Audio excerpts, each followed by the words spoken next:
Hello, chemistry class. It's Mr. Ng, and I wanted to go through a few heat capacity problems with you.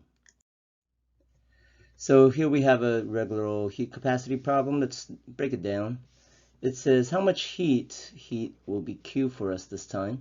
How much heat is released by 50 grams of water when its temperature drops from 65 to 18.5. So this is our final temperature.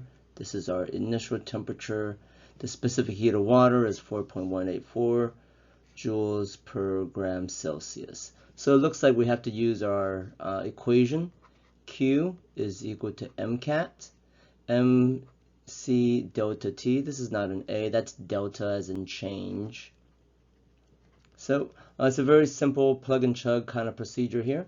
So let's just fill in our variables. So we got our Q, we have M, we have our C, and we have our change in T, change in temperature. So Q is our is the thing we want, right? How much heat? So let's just put a question mark there. Our mass is 50 grams of water. Grams, that's a 0. Our C is our specific heat of water, which is 4.184 joules per gram Celsius.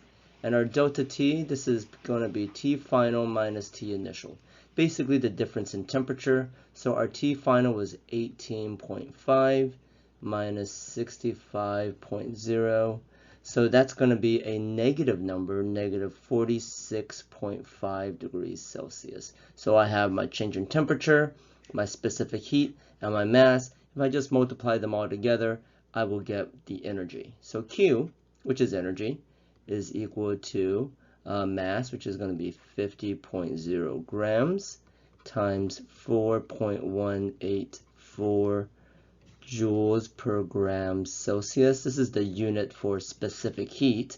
If you remember, specific heat is a measurement of how much heat a substance can absorb. Like cheese absorbs a lot of heat, but bread does not, which is why when your pizza burns you, it's like the top of your mouth that burns, not your tongue, because your tongue is touching the bread, right? So, and then finally times this negative 46.5 Celsius, that's our change in temperature.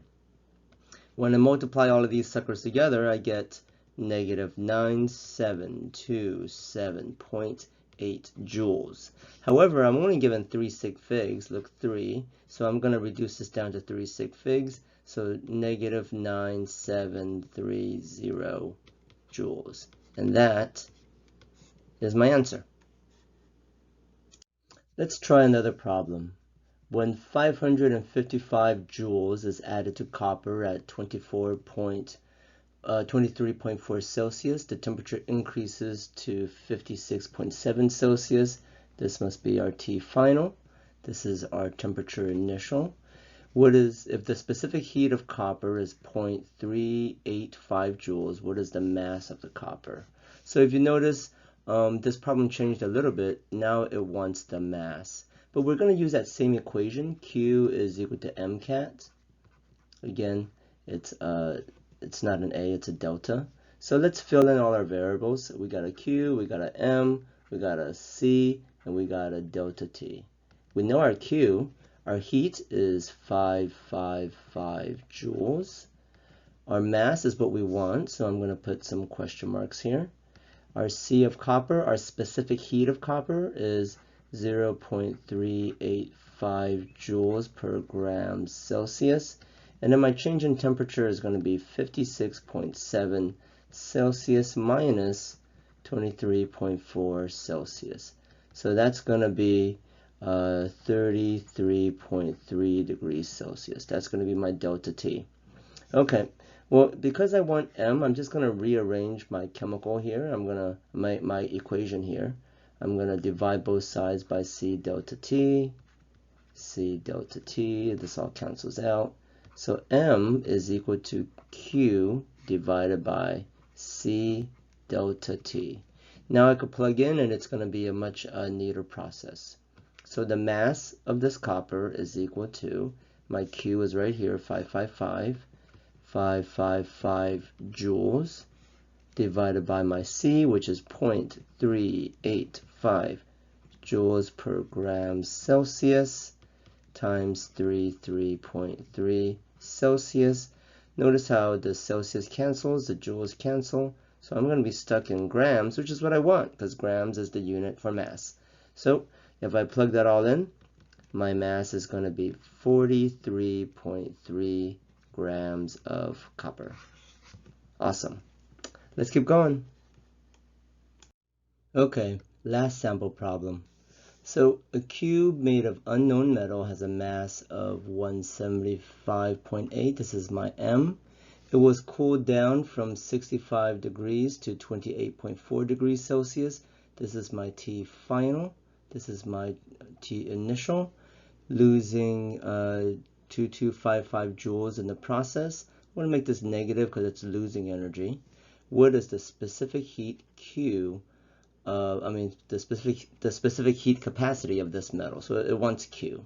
So let's go through our variables in our equation. Our equation is Q is equal to mCat, that's an M, C delta T, and let's have a Q, let's have an M, let's have a C, and a delta T. The Q is right here, negative 2255, negative 2255 joules. Our mass is right here, 175.8 grams of some sort of metal. Our specific heat is unknown, so we are going to do little question marks. And then my delta T is going to be 28.4 Celsius minus 65.5 Celsius. And I end up with a delta T of negative 37.1 Celsius. Okay, so same procedure as before. I want to find C, so I'm going to rearrange my equation. I'm going to end up with C is equal to Q divided by M delta T. All right, and now all I got to do is plug in. Pretty darn easy procedure, I think. So my C is equal to my Q, which is negative 2255 joules, divided by the mass, which is 175.8 grams. And we multiply that by the change in temperature, which is negative 371 Celsius. Fine. Okay, so if I plug that all in, notice that none of the units cancel out. We just keep it all, but it becomes joules over grams Celsius, and that's the unit for specific heat. So if I plug that all in, I get 0.346 joules per grams Celsius as my answer. Hey, thank you very much for watching. Good luck on your problem set.